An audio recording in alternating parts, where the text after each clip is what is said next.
Konsep dasar perbandingan trigonometri dan identitas trigonometri. 1. Definisi perbandingan trigonometri. Perbandingan trigonometri merupakan perbandingan ukuran sisi-sisi suatu segitiga siku-siku apabila ditinjau dari salah satu sudut yang terdapat pada segitiga tersebut. Perbandingan trigonometri bisa dilihat pada gambar di bawah ini.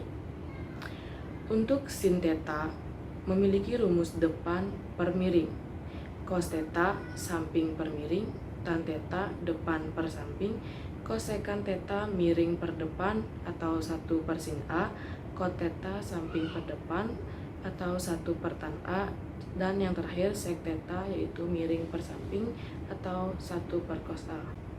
Adapun ukuran sudut dan radian. Satu putaran sama dengan 360 derajat. Sedangkan 1 derajat merupakan 1 per 360 putaran. Untuk satuan radian, V radian bernilai 180 derajat, sedangkan 1 derajat bernilai V per 180 radian. Yang selanjutnya yaitu kuadran. Kuadran dibagi menjadi 4 jenis, yaitu kuadran 1, kuadran kedua, kuadran ketiga, dan kuadran keempat. Misalkan besar sudut A, maka jika A terletak di antara 0 hingga 90 derajat, maka A berada di kuadran 1 di mana semua nilai bertanda positif. Jika A terletak di antara rentang 90 hingga 180 derajat, maka A terletak di kuadran kedua di mana sin A dan cosek A bertanda positif. Jika A terletak di antara 180 hingga 270 derajat, maka A terletak di kuadran ketiga di mana tan A dan kot A bertanda positif. Dan yang terakhir yaitu apabila A terletak di antara rentang 270 derajat hingga 360 derajat, maka A terletak di kuadran keempat di mana cos A dan sek A bertanda positif. Dalam perbandingan trigonometri ada yang dinamakan sudut istimewa, yaitu 0 derajat, 30 derajat, 45 derajat, 60 derajat, dan 90 derajat. Dikatakan sebagai sudut-sudut istimewa karena nilai fungsi trigonometrinya bisa diperoleh melalui perhitungan sederhana. Berikut adalah tabel perbandingan dari nilai sudut istimewa. Yang selanjutnya yaitu perbandingan trigonometri pada segitiga siku-siku. Perbandingan trigonometri merupakan perbandingan ukuran sisi-sisi suatu segitiga siku-siku apabila ditinjau dari salah satu sudut yang terdapat pada segitiga tersebut. Gambar di bawah ini menunjukkan segitiga OAB siku-siku di A dengan besar sudut O sama dengan alfa, di mana X merupakan sisi siku-siku samping sudut atau proyeksi, Y merupakan sisi siku-siku depan sudut atau proyektor, dan R merupakan sisi miring atau proyektum. Perbandingan trigonometri untuk sudut alfa pada segitiga siku-siku OAB didefinisikan sebagai berikut. Dari perbandingan di atas, kita memperoleh hubungan sebagai berikut. Cosek A sama dengan 1 per sin A, sek A sama dengan 1 per cos A, kot A sama dengan 1 per tan A. Untuk mempermudah mengingat perbandingan trigonometri segitiga siku-siku di atas, perhatikan gambar berikut. Setelah memperhatikan gambar ini, maka dapat ditarik kesimpulan di mana sisi depan merupakan sisi yang terletak di depan sudut, posisinya di depan bergantung pada sudut pandangnya. Untuk mencari sisi depan, bisa menggunakan teorema Pythagoras, yaitu Y sama dengan akar R kuadrat min X kuadrat. Selanjutnya, sisi miring adalah sisi yang terletak di depan sudut siku-siku 90 derajat. Sisi miring ini belum tentu posisinya miring, bisa saja posisinya datar. Untuk mencari sisi miring, bisa menggunakan teorema Pythagoras, R sama dengan Y kuadrat plus X kuadrat. Lalu yang selanjutnya yaitu sisi samping, yaitu sisi yang tegak lurus ke samping sudut alfa. Untuk mencari sisi samping, dapat menggunakan teorema Pythagoras, X sama dengan R kuadrat min Y kuadrat. Untuk mencari nilai dari sin alfa yaitu sisi di depan sudut dibagi sisi miring, cos alfa yaitu sisi di samping sudut dibagi sisi miring, tan alfa yaitu sisi di depan sudut dibagi sisi di samping sudut, kosekan alfa yaitu kebalikan dari sin alfa yaitu sisi miring dibagi sisi di depan sudut, sekan alfa yaitu kebalikan dari cos alfa yaitu sisi miring dibagi sisi di depan sudut, kotangan alfa yaitu kebalikan dari tan alfa yaitu sisi di samping sudut dibagi sisi di depan sudut. Yang kedua yaitu perbandingan trigonometri sudut-sudut khusus. Sudut khusus atau istimewa adalah suatu nilai perbandingan trigonometrinya dapat ditentukan secara tepat. Beberapa sudut istimewa diantaranya adalah 0 derajat, 30 derajat, 45 derajat, 60 derajat, dan 90 derajat. Yang pertama, sudut 30 derajat, 45 derajat, dan 60 derajat. Nilai perbandingan trigonometri untuk sudut 30 derajat, 45 derajat, dan 60 derajat dapat ditemukan dengan memperhatikan segitiga khusus, yaitu segitiga siku-siku sama kaki dan segitiga sama sisi.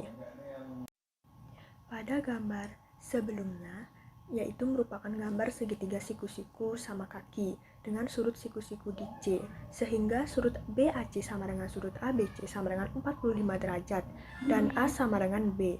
Berdasarkan dalil Pitagoras, dalam segitiga ABC berlaku C kuadrat sama dengan A kuadrat plus B kuadrat, maka nilai dari C didapat adalah A akar 2. Misalkan sudut lancip yang diamati adalah sudut A, maka diperoleh perbandingan trigonometri seperti yang tertera pada gambar di bawah. Jika kita ingin mencari nilai dari sin 45 derajat, yaitu menggunakan rumus A per C, di mana A sama dengan 1 dan C adalah A akar 2, maka didapatlah hasil 1 per 2 akar 2. Untuk cos 45 derajat, didapatlah hasil setengah akar 2. Untuk tan 45 derajat menggunakan rumus A per B, yang dimana A per B ini bernilai 1. Berdasarkan nilai perbandingan trigonometri pada sudut 45 derajat, maka panjang sisi-sisi segitiga ABC dapat diganti menjadi A sama dengan B sama dengan akar 2, dan C sama dengan 2, seperti yang terlihat pada gambar. Sekarang, perhatikan gambar berikut. Gambar di atas menunjukkan segitiga ABC siku-siku di C dengan sudut BAC sama dengan 30 derajat dan sudut ABC sama dengan 60 derajat. Apabila segitiga ABC dicerminkan terhadap sisi AC, maka diperoleh segitiga ACD, gabungan dari segitiga ABC dan ABD yang merupakan segitiga sama sisi dengan C sama dengan 2A. Berdasarkan dalil Pitagoras dalam segitiga ABC, maka berlaku C kuadrat sama dengan A kuadrat plus B kuadrat dan mendapatkan nilai B sama dengan A akar 3. Dengan demikian, maka diperolehlah nilai perbandingan trigonometri sebagai berikut. Sin 30 derajat bernilai setengah, cos 30 derajat bernilai setengah akar 3, tan 30 derajat bernilai 1 per 3 akar 3, sin 60 derajat bernilai setengah akar 3, cos 60 derajat bernilai setengah, tan 60 derajat bernilai akar 3. Berdasarkan nilai perbandingan trigonometri pada sudut 30 derajat dan 60 derajat, maka panjang sisi-sisi segitiga ABC dapat diganti menjadi A sama dengan 1, B sama dengan akar 3, dan C sama dengan 2. Yang kedua yaitu sudut 0 derajat dan 90 derajat. Nilai perbandingan suatu sudut yang berpangkal di O dengan titik ujung P, X, Y yang berjarak R sama dengan akar X kuadrat plus Y kuadrat dengan sudut alfa yaitu sebagai berikut. Nilai sinus suatu sudut alfa yaitu perbandingan antara ordinat dengan jarak. Ditulis sin A sama dengan ordinat dibagi jarak atau Y per R. Nilai kosinus suatu sudut alfa yaitu perbandingan antara absis dengan jarak. Ditulis cos alfa sama dengan absis dibagi jarak atau X per R. Nilai tangen suatu sudut alfa yaitu perbandingan antara ordinat dengan absisnya. Ditulis tan alfa sama dengan ordinat dibagi absis atau sama dengan Y per X. Misalkan P berkoordinat di titik X, Y dan panjang OP adalah R, maka R sama dengan akar X kuadrat plus Y kuadrat. Jika θ adalah sudut XOP, maka diperoleh sin A sama dengan ordinat dibagi jarak sama dengan Y per R, cos alfa sama dengan absis dibagi jarak sama dengan X per R, tan alfa sama dengan ordinat dibagi absis sama dengan Y per X. Nilai perbandingan trigonometri sudut 0 derajat dan 90 derajat dihitung dengan memperhatikan perbandingan trigonometri dalam koordinat kartesius. Karena sudut XOP sama dengan 0 derajat, maka titik P terletak di sumbu X positif. Misalkan koordinat titik P adalah A,0. PA,0, maka X sama dengan A dan Y sama dengan 0. R sama dengan akar A kuadrat ditambah 0 kuadrat sama dengan A. Dengan demikian, diperolehlah nilai perbandingan trigonometri sebagai berikut. sin 0 kuadrat sama dengan koordinat dibagi jarak, yaitu y dibagi r sama dengan 0 dibagi a sama dengan 0. Cos 0 kuadrat yaitu bernilai 1, tan 0 kuadrat yaitu bernilai 0. Baik, saya akan melanjutkan. Karena sudut XOP sama dengan 90 derajat, maka titik P terletak di sumbu negatif Y positif. Misalkan koordinat titik P adalah 0, B.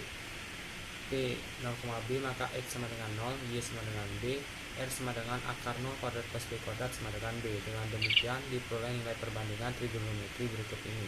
Sin 90 derajat sama dengan Y per R sama dengan B per B sama dengan 1. Cos 90 derajat sama dengan X per R sama dengan 0 per B sama dengan 0. Dan 90 derajat sama dengan Y per X sama dengan B per 0 sama dengan tak terdefinisi. 3. Yaitu menggunakan identitas trigonometri. Identitas trigonometri adalah suatu persamaan yang memuat fungsi-fungsi trigonometri dan bernilai benar untuk setiap konstanta anggota domain fungsinya. Fungsi trigonometri juga dikenal sebagai fungsi sirkular, terdiri dari kosekan, kosinus, kotangen, sekan, sinus, dan tangen. Inverse dari fungsi-fungsi tersebut secara berturut-turut dinotasikan sebagai berikut. Perlu diperhatikan, penotasian tersebut bermakna inverse dari fungsi aslinya, bukan pangkat negatif 1 dari fungsi aslinya. Identitas trigonometri yang diturunkan melalui rumus-rumus dan sifat geometri bidang maupun bentuk 3 dimensi diantaranya sebagai berikut. Selanjutnya yaitu jenis-jenis trigonometri. Adapun jenis-jenis identitas trigonometri dapat dibedakan menjadi 3, yaitu yang pertama, identitas kebalikan. Identitas kebalikan diperoleh dari definisi perbandingan trigonometri sebagai berikut. Yang pertama, sin theta sama dengan 1 per cosec theta atau cosec theta sama dengan 1 per sin theta. Yang kedua, cos theta sama dengan 1 per secant theta atau secant theta sama dengan 1 per cos theta. Yang ketiga yaitu tan theta sama dengan 1 per kotan theta atau kotan theta sama dengan 1 per tan theta. Selanjutnya yaitu identitas perbandingan. Sama halnya dengan identitas kebalikan, identitas perbandingan juga diperoleh dari definisi perbandingan trigonometri. A. Tan theta sama dengan Y per X sama dengan Y per X dibagi R per R sama dengan Y per R per X per R sama dengan sin theta per cos theta. Jadi identitas perbandingan tan theta sama dengan sin theta per cos theta. Yang kedua yaitu kotan theta sama dengan X per Y sama dengan X per Y bagi R per R sama dengan X per R per Y per R sama dengan cos theta per sin theta. Jadi identitas perbandingan kotan theta sama dengan cos theta per sin theta. Selanjutnya yaitu perbandingan Pitagoras. Identitas ini diperoleh dari teorema Pitagoras. Perhatikan gambar berikut. Nah, pada gambar tersebut berlaku X kuadrat plus Y kuadrat sama dengan R kuadrat. Sin theta sama dengan Y per R. Y sama dengan R sin theta. Cos theta sama dengan X per R. X sama dengan R cos theta. Berdasarkan definisi tersebut, titik P kurung X, Y dapat kita tuliskan menjadi P kurung R cos theta R sin theta. Dengan menggunakan teorema Pitagoras diperoleh X kuadrat plus Y kuadrat sama dengan R kuadrat kurung R cos theta kuadrat plus R sin theta kuadrat sama dengan R kuadrat. R kuadrat cos kuadrat theta plus R kuadrat sin kuadrat theta sama dengan R kuadrat. R kuadrat cos kuadrat theta plus sin kuadrat theta sama dengan R kuadrat. Cos kuadrat theta plus sin kuadrat theta sama dengan R kuadrat per R kuadrat. Cos kuadrat theta plus sin kuadrat theta sama dengan 1. Jadi identitas Pitagoras adalah cos kuadrat theta plus sin kuadrat theta sama dengan 1. Identitas Pitagoras yang lain dapat diperoleh dengan membagi persamaan Pitagoras dengan sisi kuadrat lainnya, misalnya dengan sisi X kuadrat. Selanjutnya itu X kuadrat plus Y kuadrat sama dengan R kuadrat per X kuadrat. X kuadrat per X kuadrat plus Y kuadrat per X kuadrat sama dengan R kuadrat per X kuadrat. 1 plus Y per X kuadrat sama dengan R per X kuadrat. 1 plus tan kuadrat theta sama dengan sekan kuadrat theta. Jadi identitas Pitagoras yang lain adalah 1 plus tan kuadrat theta sama dengan sekan kuadrat theta. Jika persamaan dari teorema Pitagoras dibagi dengan sisi Y kuadrat, diperoleh X kuadrat plus Y kuadrat sama dengan R kuadrat per Y kuadrat. X kuadrat per Y kuadrat plus Y kuadrat per Y kuadrat sama dengan R kuadrat per Y kuadrat. X per Y kuadrat plus 1 sama dengan R per Y kuadrat. Kotan kuadrat theta plus 1 sama dengan cosec kuadrat theta. Jadi identitas Pitagoras lainnya adalah kotan kuadrat theta plus 1 sama dengan cosekan kuadrat theta. Selanjutnya, saya akan menjelaskan cara menggunakan identitas trigonometri. Yang pertama, akan lebih mudah jika kita memanipulasi ruas persamaan yang lebih rumit terlebih dahulu. Yang kedua, cari bentuk yang dapat disubstitusi dengan bentuk trigonometri yang ada dalam identitas trigonometri, sehingga didapatkan bentuk yang lebih sederhana. Yang ketiga, perhatikan operasi-operasi aljabar seperti penjumlahan pecahan, sifat distributif, atau pemfaktoran yang mungkin dapat menyederhanakan ruas yang kita manipulasi, atau minimal dapat membimbing kita kepada bentuk yang dapat disederhanakan. Yang keempat, jika kita tidak tahu apa yang harus dilakukan, ubahlah semua bentuk trigonometri menjadi bentuk sinus dan kosinus. Mungkin hal tersebut bisa membantu. Yang kelima, selalu perhatikan ruas persamaan yang tidak kita manipulasi untuk memastikan langkah-langkah yang kita lakukan menuju bentuk dalam ruas tersebut. Suatu identitas trigonometri perlu dibuktikan kebenarannya dengan cara menggunakan rumus-rumus atau identitas-identitas yang telah dibuktikan sebelumnya. Ada 3 cara yang dapat digunakan dalam pembuktian ini, yaitu yang pertama, ruas kiri diubah bentuknya sehingga menjadi tepat sama dengan ruas kanan. Yang kedua, ruas kanan diubah bentuknya sehingga menjadi tepat sama dengan ruas kiri. Yang ketiga, ruas kiri dan kanan diubah menjadi bentuk lain sehingga kedua bentuk hasil pengubah tersebut tetap sama. Dalam proses pembuktian yang disebutkan di atas, adapun hal-hal penting yang perlu diperhatikan, yaitu yang pertama, perubahan-perubahan bentuk yang dilakukan harus diarahkan ke bentuk yang menjadi tujuan pembuktian. Bentuk-bentuk yang dituju biasanya adalah bentuk yang lebih sederhana dan dapat disesuaikan dengan bentuk-bentuk lainnya. Yang kedua, selain menggunakan hubungan antara sekan dan tangen, serta kosekan dan kotangen, fungsi-fungsi tangen, kotangen, sekan, dan kosekan dapat diubah menjadi fungsi sinus atau kosinus. Selanjutnya yaitu aplikasi identitas trigonometri dalam kehidupan sehari-hari. Dalam kehidupan sehari-hari, kita sering melihat seseorang sedang mengukur jalan yang akan diperbaiki ataupun gedung bertingkat yang sedang dibangun. Berikut beberapa contoh penggunaan trigonometri dalam kehidupan sehari-hari. Yang pertama, dalam navigasi digunakan untuk menemukan jarak dari pantai ke suatu titik dari laut. Contoh gambarnya dapat dilihat pada slide. Yang kedua, digunakan untuk mencari ketinggian menara dan pegunungan. Contohnya juga dapat dilihat pada slide. Yang ketiga, trigonometri juga digunakan dalam oceanografi dalam menghitung ketinggian gelombang air laut. Contohnya juga dapat dilihat pada slide. Yang keempat, trigonometri juga digunakan untuk mengukur ketinggian suatu pohon. Contohnya juga dapat dilihat pada slide. Yang kelima, trigonometri digunakan dalam menggunakan jarak antara benda-benda angkasa. Contoh gambarnya juga dapat dilihat pada slide. Yang keenam yaitu ada fungsi sinus dan kosinus merupakan dasar bagi teori fungsi periodik seperti pada gelombang suara dan cahaya. Arsitek biasanya menggunakan trigonometri untuk menghitung beban struktural, kemiringan atap, permukaan tanah, dan banyak aspek lainnya, termasuk bayangan matahari dan sudut cahaya. Adapun contoh gambarnya dapat dilihat pada slide.